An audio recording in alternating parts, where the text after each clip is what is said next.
ఓం శ్రీరామచంద్ర పరబ్రహ్మణే నమః. ఓం నమో వశిష్ఠ విశ్వామిత్ర వ్యాస వాల్మీకి సుఖాదిభ్యః. ఓం శుక్లాం భరధరం విష్ణుం శశివర్ణం చతుర్భుజం ప్రసన్నవదనం ధ్యాయేత్ సర్వవిఘ్నోపశాంతయే.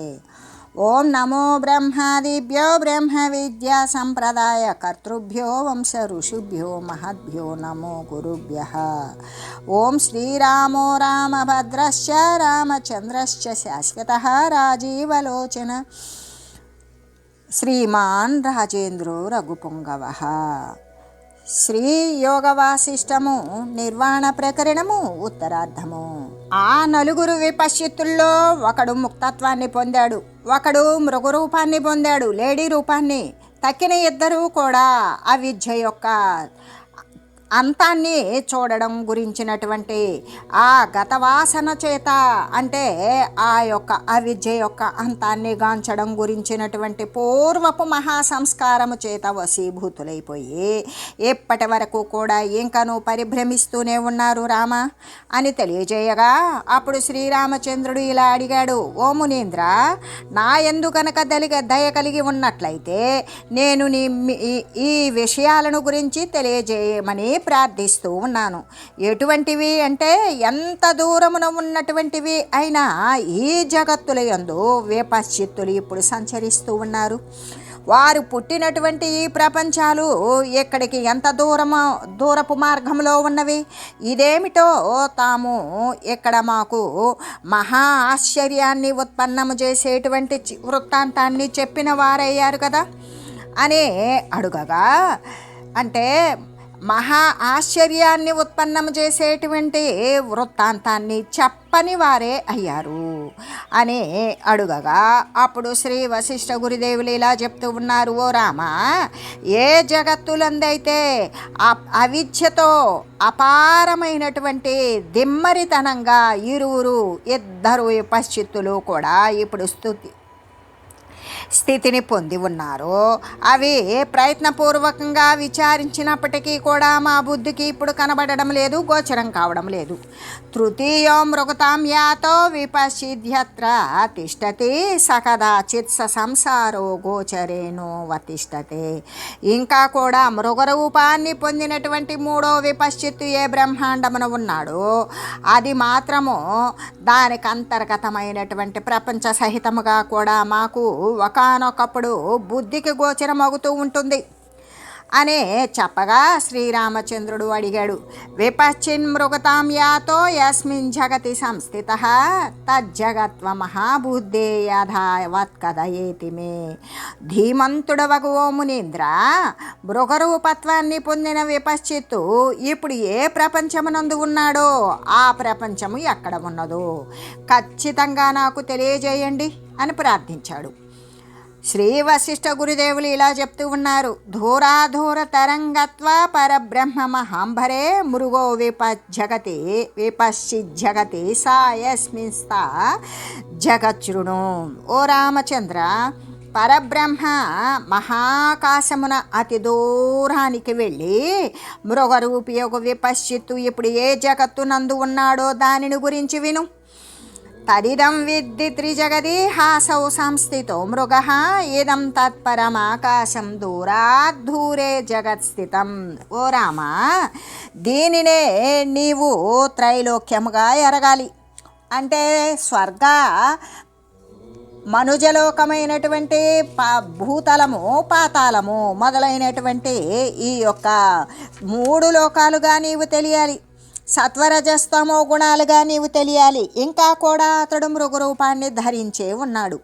అతని యొక్క జన్మ ప్రదేశము నుండి అతి దూరముగా ఉన్నటువంటి ఆ బ్రహ్మాకాశము ఇదే అని చెప్పాడు. శ్రీరామచంద్రుడు ఇలా అంటూ ఉన్నాడు: విపశ్చిదస్మాదేవాసౌ జగతస్తాం గతిం గతః యహైవాద్య మృగో జాతః కదమే తత్సమంజసం.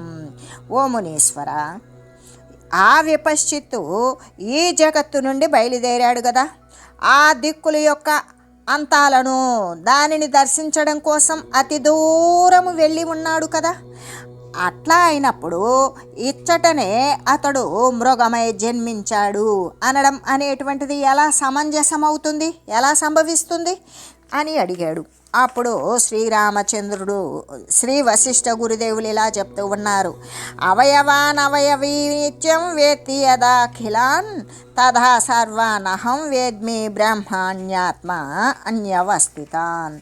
ఓ రామచంద్ర, అతి దూరము అనేటువంటిది మొదలైన పదాలన్నీ కూడా ఈ పరిచ్ఛిన్న ఆత్మదర్శులకే అగుతుంది. అంతేకాని అపరిచ్ఛిన్నాత్మదర్శులకు అయితే కాదు కదా. ఎందుకు? ఒక పరిచ్ఛిన్నత్వాన్ని దర్శించేటువంటి వారికి మాత్రమే అతి దూరము, అతి సమీపము అనేటువంటి మొదలైన పదాలన్నీ వర్తిస్తాయి. అపరిచ్ఛిన్నము సర్వవ్యాపకత్వంతో నిండి దానిని దర్శించేటువంటి వారికైతే కాదు. అవయవి అంటే తన యొక్క, అవయవి అంటే జీవి, తన యొక్క చేతులు కాళ్ళు మొదలైనటువంటి అవయవాలను చూచినట్లుగానే మనిషి అయినటువంటి వాడు తన శరీరాన్ని చూసుకున్నట్లుగానే ఆ శరీరంతో కలుపుకొని మనిషి అనుకుంటాడు. అలాగే ఆ అవయవి తన అవయవాలను చూసినట్లుగానే, అవయవి అంటే లోపల కదిలించేవాడు, అవయవాలు అంటే ఈ యొక్క ఇంద్రియ సంఘాతాలు. అయితే తన అంటే శరీరి ఏం చేస్తాడు?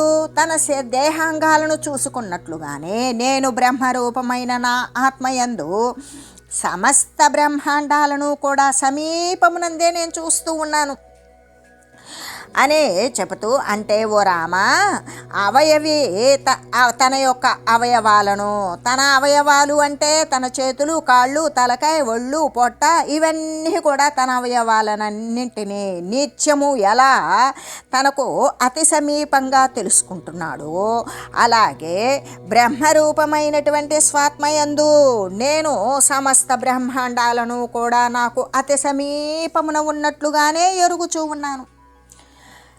అనిష్ఠిత సంహారాన్నాకారాంస్తు తాన్ బహూన్ మిరహ ప్రోతాన్ మిథో దృశ్యాన్ స్వరూపాని వపార్థివాన్.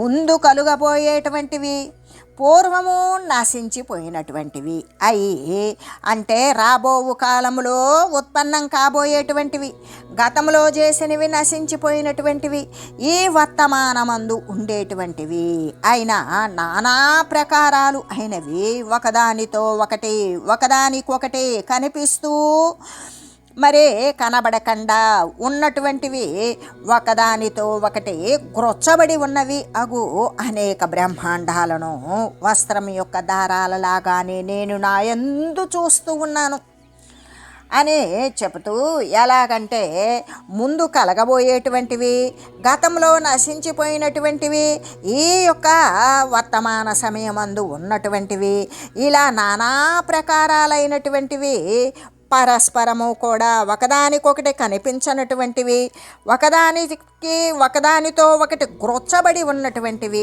అనేక బ్రహ్మాండాలు అనబడే వస్త్రం యొక్క దారములాగానే నేను నా యందు చూస్తూ ఉన్నాను. తత్ర కస్మింశ్చిదన్యస్మిన్ మార్గే స్మిన్నివాస్తిష్టతి యద్వృత్తం కథితం రామ తదేతద్భవతే మయా. కాబట్టి ఓ రామచంద్ర, ఆ బ్రహ్మాండాలయందు ఈ జగంబును పోలినటువంటి ఒకానొక బ్రహ్మాండమునందు ఆ విపశ్చిత్తు వర్తిస్తూ ఉన్నాడు. అలా నివసిస్తూ ఉన్నందుచేత పరమార్థమునందైతే ఈ ఆ ప్రదేశము, ఆ సమయము, ఆ భేద అభావము, ఈ భేదాభావాల వలన అతడు ఎచ్చటనే వర్తిస్తున్నాడు అనేటువంటి విషయాన్ని నేను నీకు చెప్పి ఉన్నాను. బ్రహ్మాకాశమునందు మనం ముందు చెప్పుకున్నట్లుగానే ఆ దిక్కుల యొక్క అంతములందు వాని వాసనలతో కూడినటువంటి ఆ యొక్క కోరికలతో కల్పించబడినటువంటి అనంతములైన భిన్న భిన్న ప్రపంచాలయందు ఆ ముగ్గురు విపశ్చిత్తులు కూడా వివిధ రకాలైనటువంటి దేహాలను మరి పొందుతూ వదులుతూ ధరిస్తూ నేటికి కూడా సంచరిస్తూనే ఉన్నారు. అందులో తూర్పు దిశ యందలి విపశ్చిత్తు ముక్కు జగాల యందు కూడా బాధ లేనటువంటి బుద్ధితోటి బాగుగా సంచరించాడు. కాకతాళీయ న్యాయము చేత ఈ బ్రహ్మాండం యొక్క ఒకానొక పర్వత గుహయందు మరొక రూపంతో జన్మించాడు. సగంతి భ్రమంధూరే యస్మిన్ గర్భే మృగస్థితః ససర్గోయమితి వ్యోమ్ని కాకతాళీయవర్సితం. దూరములైనటువంటి అనేక బ్రహ్మాండాలయందు సంచరిస్తూ ఇప్పుడు ఆ విపశ్చిత్తు ఏ బ్రహ్మాండమును మృగరూపమై వర్తిస్తూ ఉన్నాడో అది కూడా కాకతాళీయ యోగము చేత బ్రహ్మాకాశమున ఈ జగత్తే అయ్యున్నది అని తెలియజేశాడు శ్రీ వశిష్ఠ గురుదేవులు. అప్పుడు శ్రీరామచంద్రుడు ఇలా అడుగుచూ ఉన్నారు.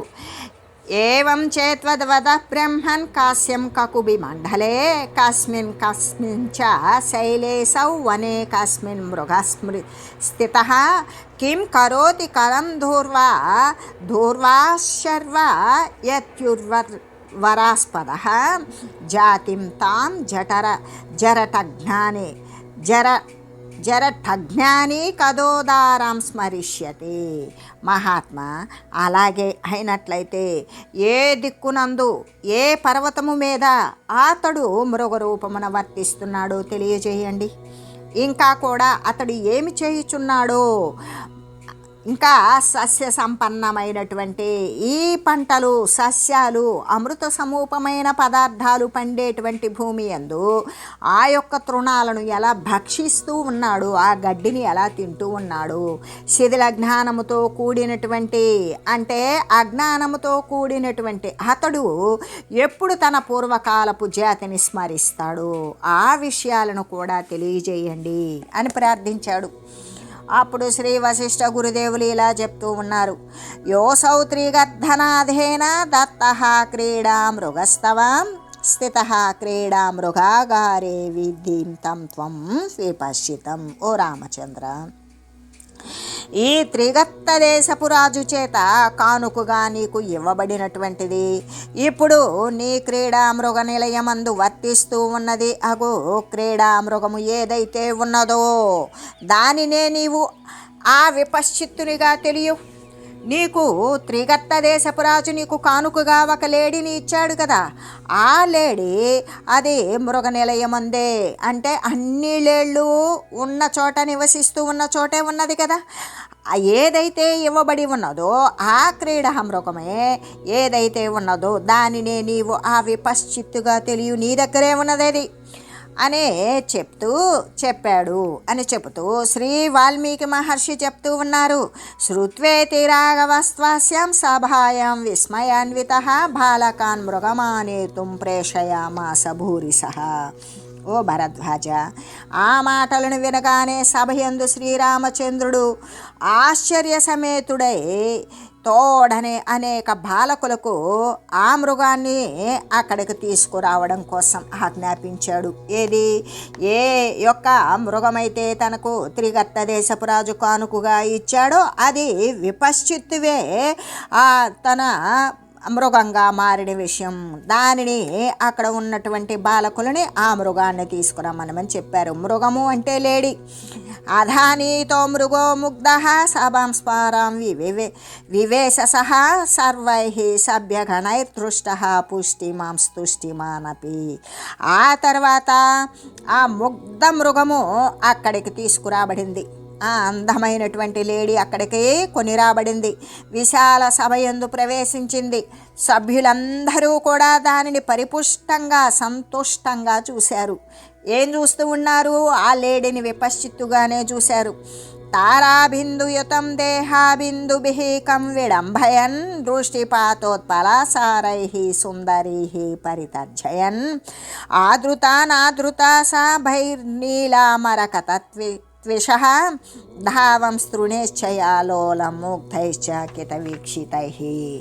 తన దేహముపై ఉన్నటువంటి తెల్లని మచ్చలతోటి నక్షత్రాలతో కూడినటువంటి ఆకాశాన్ని అనుకరిస్తూ నీలమైన కమలము వంటి దీర్ఘమైన నేత్రములు కలిగిన దృష్టుల చేత సుందరమైన స్త్రీల చేత ఆదలించుచు సభ చేత ఆదరింపబడినది స్వయంగా సభను అనాదరించున్నటువంటి భయములతో కూడినటువంటి ఆ ముగ్ధమైనటువంటి చూపులతోటి సభా స్తంభాదులు యందు చెక్కబడిన నీలవర్ణపు మరకతమణుల యొక్క కాంతులను ఆహరితము అంటే ఆహరిత అంటే పచ్చని తృణాల భ్రాంతి చేత పచ్చగా కనపడేటువంటి స్తంభాలను ఏమని భ్రాంతి చెందింది అంటే ఎలాగంటే పచ్చని తృణాలు అంటే ఆకుపచ్చని గడ్డి తాజా గడ్డి ఉన్నది అనే భ్రాంతి చేత దానిని తినాలి అనే చపలత్వంతో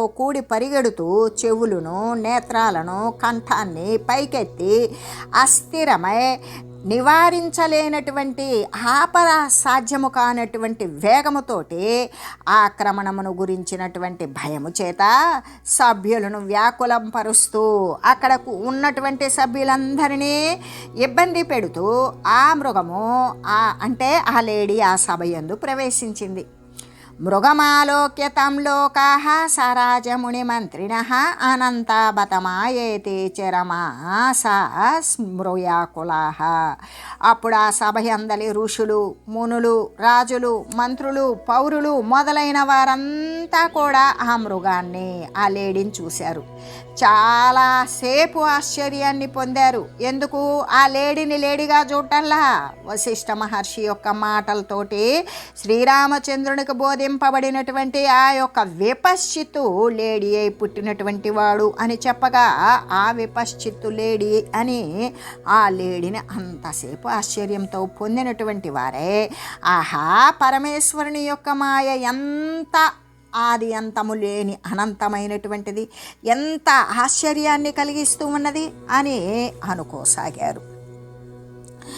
ఆశ్చర్యచర్వణ సువిస్మిత సర్వలోక సర్వావలోకన ఘనోత్పలక వర్షకృష్ణం రత్నాంశుజాలకచితం మృగమీక్షమాణ సాసీత్ సభా కమలిని లిపి నిర్మితేవా.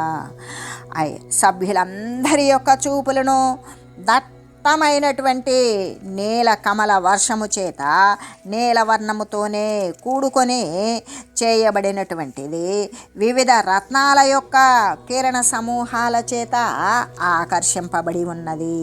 అయినా ఆ కిరణ సమూహాల చేత అలంకరింపబడి ఉన్నది అయినటువంటి ఆ మృగాన్ని చూస్తూ ఉన్నటువంటి ఆ సభ అద్భుత రసము యొక్క ఆస్వాదనము చేత మహాశ్చర్యాన్ని పొందిన నిచేష్టులైనటువంటి సమస్తమైనటువంటి జనులతో కూడా కూడినది అయి చిత్రమందు అంటే బొమ్మలో వేయబడినటువంటి కమల సరస్సులాగానే శోభిస్తూ ఉన్నది. ఎక్కడి వారక్కడ నిశ్చేష్టులై చూస్తూ ఉన్నారు.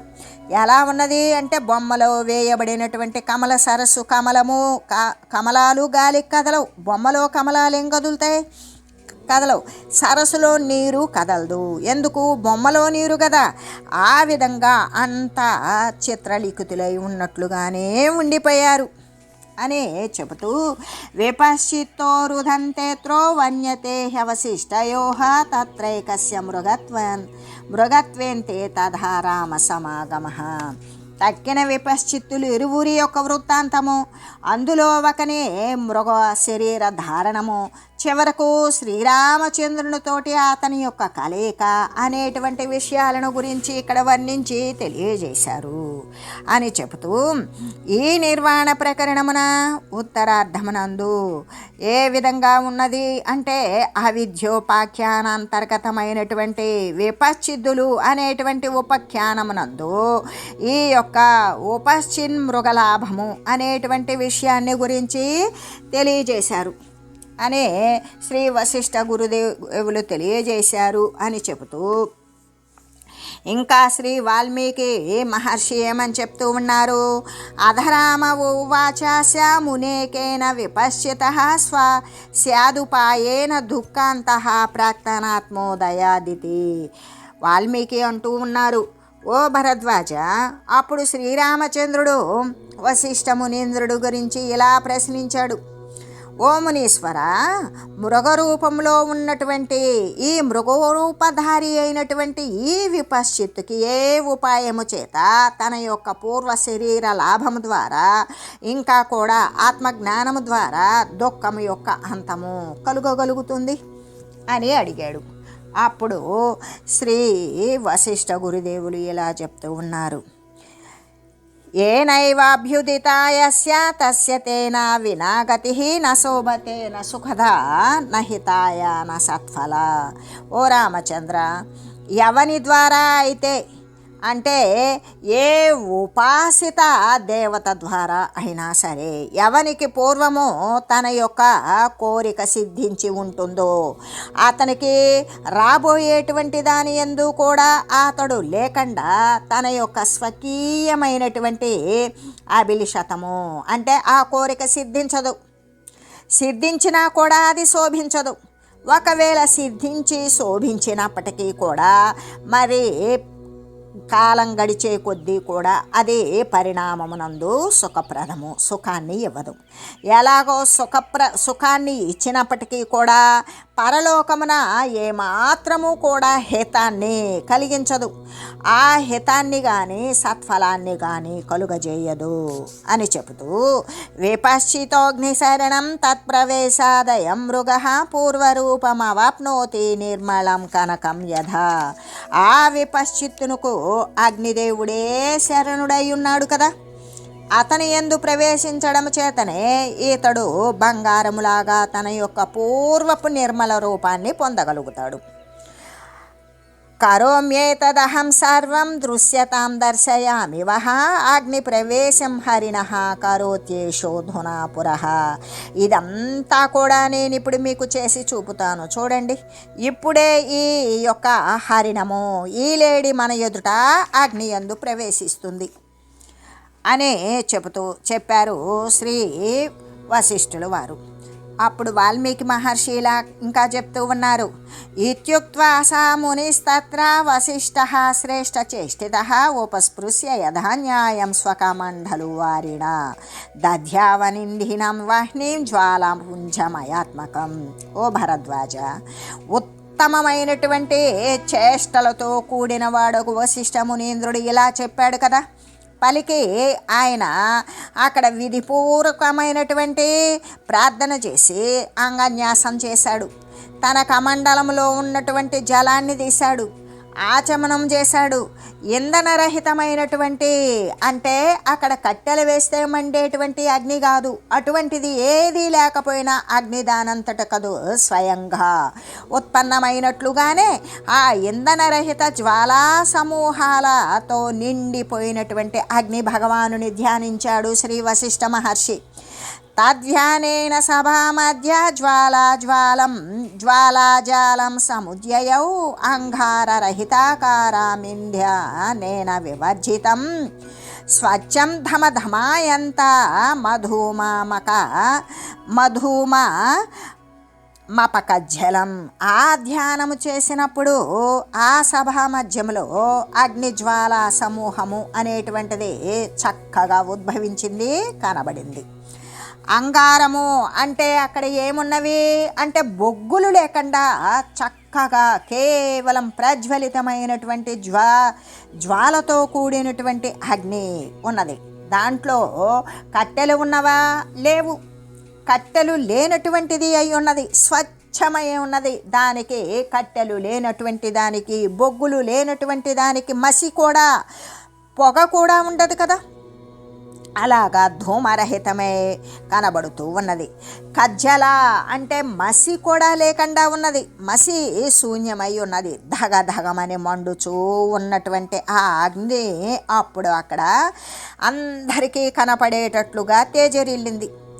ముగ్ధ కచన్ కాంతి హేమ మందిర సుందరం ఉత్పుల్ల కింసుకాకారం సంధ్యాంబుదవదు తిష్టతం దూరాపసృత సభ్యం తజ్వాలాజాలం విలోకయన్ మృగ ప్రాగ్భక్తి భావేన ప్రొల్లల్లాస విలోకితై.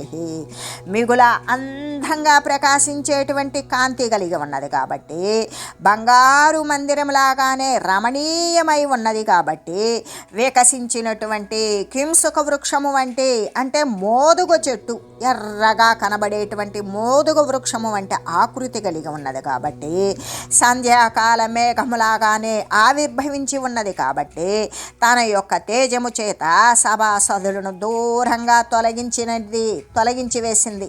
జ్వాలా సమూహంతో కూడినది అయి ఉండిన ఆ అగ్నిని చూస్తూ ఆ మృగము తన యొక్క పూర్వపు భక్తి భావము చేత, అంటే దానికి అప్పుడు అగ్ని యొక్క భక్తులు వీరంతా కూడా విపశ్చిత్తులు, అగ్నిదేవుణ్ణే శరణుజొచ్చేటువంటి వారు.